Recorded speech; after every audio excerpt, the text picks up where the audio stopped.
जय माता जी। हर हर महादेव। मैं हूँ अर्चना तिवारी। स्वागत है हमारे चैनल ज्ञान की बात विद अर्चना चिंतामणि में। कैसे हैं आप लोग? ये बताने के लिए कमेंट बॉक्स में जय माता जी हर हर महादेव जरूर लिखें। आप हमारी वीडियो कहाँ से देखते हैं, पसंद आता है या नहीं, ये बताने के लिए कमेंट बॉक्स में कुछ ना कुछ ज़रूर लिखें। आपको अगर मेरी वीडियो पसंद आता है तो लाइक ज़रूर कर लें। चैनल पे आप नए हैं तो सब्सक्राइब कर लें, क्योंकि आपको आने वाली हर नई वीडियो पहले मिल जाएगी। चलिए जानते हैं कि सर्वपित्र अमावस्या पर क्या-क्या दान करके आप सर्वपित्र अमावस्या पे अपने पितृ दोषों से छुटकारा पा लेंगे, और किस तरह से नियम है, क्या विधि है कि सही तरीके से आप कर पाएँगे, कितने बजे ब्राह्मण को भोजन कराएँ, क्या-क्या दान में दें कि जिससे आपकी दिक्कतें दूर हो जाएँ, और सर्वपित्र अमावस्या के दिन सभी पितरों को किस तरह से खुशी-खुशी विदा करके आप पूरा साल अपना अच्छा बना सकते हैं। और विशेष गलतियाँ 7 पीढ़ियों से जो आ रही हैं, वो भी आप कम कर सकते हैं आसानी से। तो चलिए वीडियो में इन तक बने रहिए, सारी बातों को बहुत अच्छे से ध्यान से सुनिए, क्योंकि एक गलती होने के बाद आपसे विशेष गलती हो जाएगी, क्योंकि सर्वपित्र अमावस्या डेली नहीं आएगी। तो चलिए जानते हैं सबसे पहले कि सर्वपित्र अमावस्या के दिन जल्दी उठकर स्नान ध्यान करने के बाद अपने घर के दहलीज को साफ सुथरा धुलकर अपने घर को साफ सफाई के साथ जाले वाले जो हों अगल बगल झाड़ की तैयारी करें, क्योंकि दूसरे दिन नवरात्रि है और आप उसमें ये बिल्कुल नहीं कर पाएंगे। आपके घर के जितने फटे चिटे पुराने कपड़े हों या अन्य किसी व्यक्ति के हों या किसी बीमार व्यक्ति के कुछ गलत चीज़ें हैं जो टूटी फूटी हों, इन सारी चीज़ों को अमावस्या के दिन ही बाहर निकाल दें।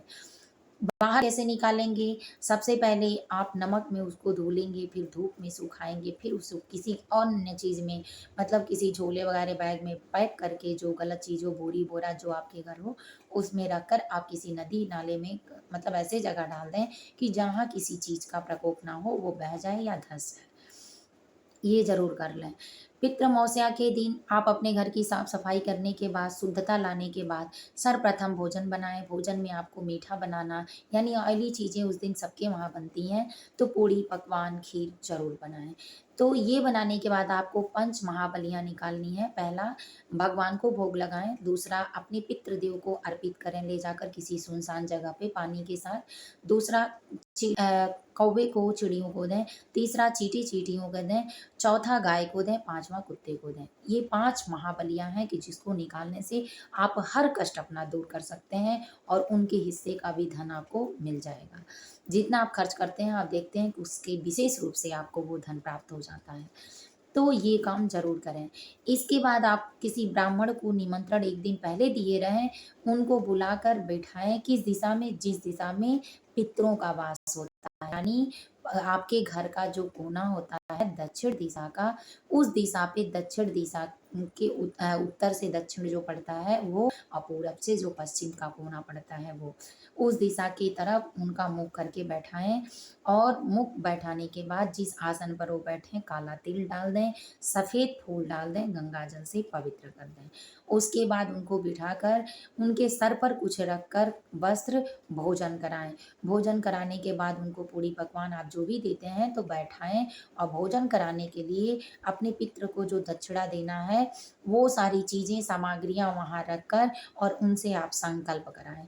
संकल्प कराने के बाद आप उनको भोजन कराएँ, और जाने के बाद उनको दक्षिणा में आप क्या-क्या देंगे, आपके पास जो भी चीज़ें हों, कपड़ा, बर्तन, पैसे ये तो दें, लेकिन साथ में छोटी सी या बड़ी बाउल्स यानी कटोरियों में ज़रूर ये चीज़ें दे दें। अगर आपकी दिक्कतें समाप्त नहीं हो रही हैं, पूरे साल से आप परेशान हैं तो याद कर लें। सबसे पहले ध्यान से सुनें, याद करें कि नमक, काला तिल, जौ, चीनी, दही, घी, शहद, शक्कर, ये सारी चीज़ें आप अलग-अलग कटोरी में करके सर्वपितृ अमावस्या के दिन पंडित को दान में दें। उसके बाद दक्षिणा दें, अगर आपके पास हो तो काला छाता, स्लीपर उनके पहनने के लिए, उनके पानी पीने के लिए बर्तन, खाने के लिए थाली इत्यादि चीज़ें जो आपके पास सामग्रियाँ हों दें। पूरा परिवार उनकी उनके आने के बाद भी उनका पैर धोएँ, छुएँ, और जाने के बाद भी छुएँ। याद रखें कि जब भी किसी पंडित का या किसी दूसरे व्यक्तियों का आपको पैर छूना है, ये जानकारी आपको विशेष रूप से प्राप्त होने वाली है, इसीलिए वीडियो में बने रहिए। मेरा ज्ञान आपको कैसा लगता है ये ज़रूर बताइएगा। तो जब भी पैर छूने जाएँ तो किसी के भी पैर में पैर का जो पंजा होता है यानी फुट जो होता है उसमें पुण्य की प्राप्ति होती है। किसी का भी पैर छूते समय घुटने का पैर छूना या उनके पैर का पैर छूना आपके लिए या दूसरों के लिए भी शास्त्र अनुसार वर्जित है। क्योंकि जितने पाप होते हैं, जितने पाप कर्म होते हैं उन सभी व्यक्तियों के घुटने में ही समाहित होते हैं। इसीलिए घुटने से ही किसी का स्पर्श करके पैर बिल्कुल न छुएँ। उनका पैर छूकर यानी पैर का अंगूठा जो पंजा होता है वहाँ से छुएँ कि गलती से भी आप पैर छूने गए तो आशीर्वाद और उनके पुण्य की जो प्राप्ति होगी वो आपको मिलेगा, क्योंकि पैर छूने से भी आप किसी व्यक्ति का पाप अपने सर पर ले सकते हैं। तो इसीलिए कोई कब क्या करता है, कोई पंडित हो चाहे जो भी हो, लेकिन आपका रहस्य है कि आपको सही करना है। तो सही करने के लिए आप उनका पैर छुएँ और जाते समय भी, आते समय भी दक्षिणा दें। उसके बाद विधिवत भोजन कराने के बाद अपने घर में पूरा परिवार एकत्रित होकर जो पितृ चालीसा होता है, पितृ कवच होता है, उसका पाठ करें। अगर कोई पढ़ पाता है तो पढ़े, नहीं पढ़ पाता है तो मोबाइल में भी लगा के रख सकते हैं, आप डीजे बजा सकते हैं। इसके बाद आप पितरों की आरती करें। आरती करने के बाद आप हवन में धूप दीप जो भी होता है सारी चीज़ें सामग्रियाँ पितरों के नाम से अर्पित कर कर जो आपके घर में मीठा कुछ है या जो आप बनाए हैं मीठा उसका भोग लगाने के लिए उसी आग में अर्पित करें पितरों के नाम से। इस तरह आप देखेंगे कि डायरेक्ट ये सारी चीज़ें आपके पितरों के पास पहुँच रही हैं और निश्चित है कि ये प्रैक्टिकल है कि आपके घर में सुख शांति बनी रहेगी, आपका परिवार आगे जाएगा, सफलता मिलेगी और हर कठिनाइयों का समस्या जो होगा समाधान मिलेगा और आपको रास्ते अनेक मिल जाएँगे। आप देखेंगे कि आपका भाग्य खुल रहा है। इस तरह से आप अपने पितरों को इतना प्रसन्न कर देंगे, वो इतना प्रसन्न हो जाएँगे कि आपका बरसों से जो रुका हुआ काम है वो भी बनना शुरू हो जाएगा।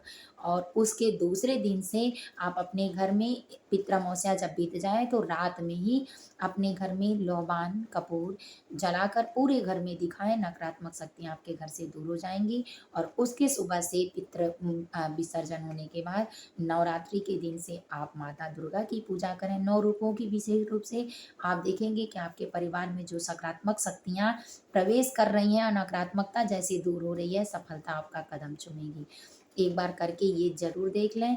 उम्मीद है कि मेरी वीडियो आपको पसंद आएगी। लाइक कर लें, सब्सक्राइब कर लें चैनल को, शेयर करना बिल्कुल ना भूलें। हर एक की भलाई में ही हम सब की भलाई है। हमारा समाज सेवा का धर्म ऊँचा जाए इसके लिए हमारे साथ आप भी आइए और हमारे सत्य और आस्था में शामिल हो जाइए। तो चलिए फिर मिलते हैं एक नए वीडियो के साथ, तब तक के लिए आप स्वस्थ रहिए, मस्त रहिए अपने घर में और विशेष रूप से तैयारियों के साथ आपके पितृ तृप्त होकर आशीर्वाद दें आपको। माता रानी से आग्रह है मेरा। जय माता जी, हर हर महादेव।